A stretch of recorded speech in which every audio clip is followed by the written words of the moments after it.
The camera I'm looking today is a Kodak, and it dates from about 1959.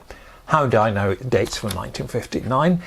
Well, I've got this wonderful book here, which is the Photographic Blue book, and this is the 59 to 60 edition. And on page 52, I read about the Kodak Junior. There's a Model 1 and a Model 2.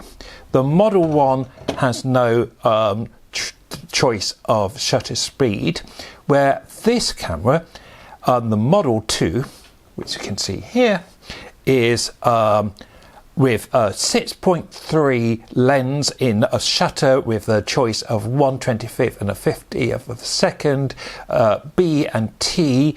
B is bulb, T is time, body release, depth of field calculator, and a flash contact. All for the grand price of £5 8 shillings and 11 pence, or with a case costing another £1 14 shillings. So, what do we have here? This, as I said, is a camera which dates from about 1959. It's made by Kodak, and I think it's one that was, I did check somewhere, it's actually, some of the Kodak cameras were made in the States. This was actually made in the UK. We can use it portrait or landscape. If we shut the camera, it's released by the black button on the top there. Now, these take they don't take 120 film, they take 620. Now, 620 you can't actually obtain now, but the film is the same size as 120, so all you have to do, I say all you have to do, it's a bit of a palaver, is you actually roll it on. So this is an exposed film in here, but the film goes from there, from here onto here. As you can see, it's exposed. So, and you can see the 120 spool there.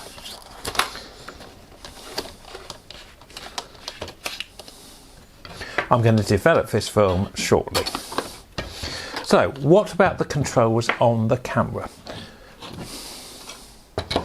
We have focusing here, and it is marked in feet from about 3.5 feet, 3.5 feet. That's interesting. It puts 0.5 to infinity.